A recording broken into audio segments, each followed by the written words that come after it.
Renungan Harian Rabu 30 September 2020, Pekan Biasa ke-26, Pesta Peringatan Santo Hieronymus, Imam dan Pujangga Gereja. Yang ingin menjadi murid Kristus siap mengikuti tuntutannya.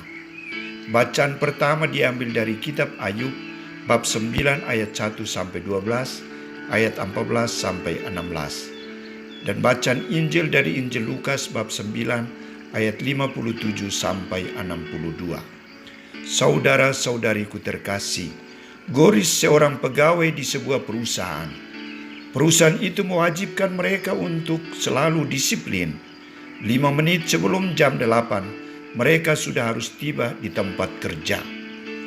Bila mereka tidak disiplin, mereka akan mendapat hukuman atau sanksi.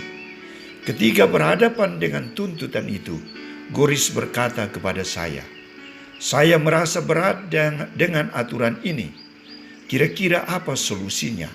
Saya menjawab, solusi yang saya tawarkan adalah, bila saudara Goris mau bekerja, taatilah aturan yang berlaku. Dan bila tidak mampu, putuskan untuk tinggalkan pekerjaan itu. Saudara-saudariku terkasih, Injil hari ini menceritakan tentang situasi yang dialami oleh Yesus berhadapan dengan 3 orang yang meminta untuk menjadi pengikut Yesus.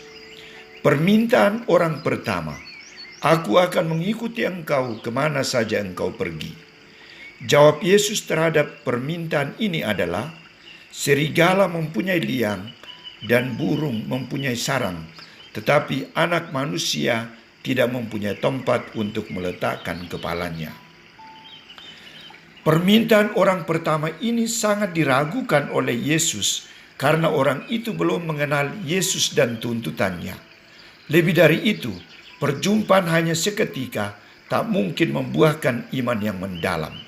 Maka jawaban Yesus di atas menantang dia untuk meninggalkannya.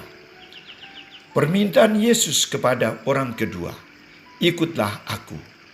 Yesus memberikan perintah agar mengikutinya. Artinya meninggalkan segala sesuatu dan mengikuti Yesus. Perintah Yesus ini ditanggapi dengan permintaan, "Izinkan aku pergi dahulu menguburkan Bapakku." Permintaan ini menunjukkan bahwa ia masih terikat dengan keluarga. Ia masih memiliki kewajiban untuk membantu orang tuanya. Ia belum 100% mau menjadi pengikut Kristus. Tanggapan Yesus adalah, biarkanlah orang mati menguburkan orang mati, tetapi engkau pergilah dan beritakanlah kerajaan Allah di mana-mana. Jawaban Yesus ini menunjukkan sikap ketegasannya kepada calon murid yang kedua agar memfokuskan perhatiannya kepada pemberitaan kerajaan Allah, bukan kepada orang tuanya. Permintaan orang ketiga, "Aku akan mengikuti engkau, tetapi izinkanlah aku pamitan dahulu dengan keluargaku." Permintaan orang ketiga ini menunjukkan bahwa ia belum 100% mau mengikuti Yesus. Ia masih memiliki hati yang mendua kepada Yesus dan kepada keluarganya. Maka terhadap permintaan ini, Yesus tegas mengatakan, setiap orang yang siap untuk membajak tetapi menoleh ke belakang tidak layak untuk kerajaan Allah.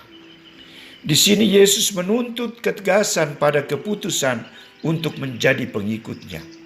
Orang dituntut untuk menentukan pilihan yang pasti, tidak ragu-ragu dan tidak memiliki hati yang mendua.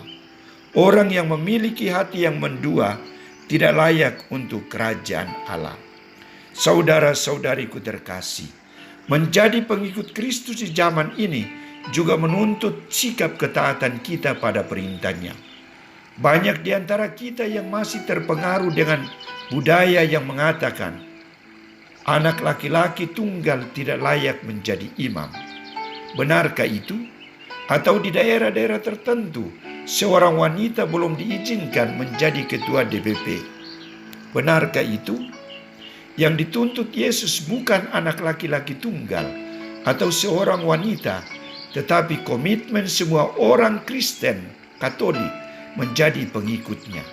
Syaratnya adalah tidak menomorduakan Yesus dan tidak memiliki hati yang mendua, tetapi mengutamakan pewartaan kerajaan Allah. Mari kita memberikan hati seperti Santo Hieronymus untuk lebih mencintai kitab suci. Siapa tidak mengenal kitab suci, ia tidak mengenal dan mencintai Yesus Kristus. Amin.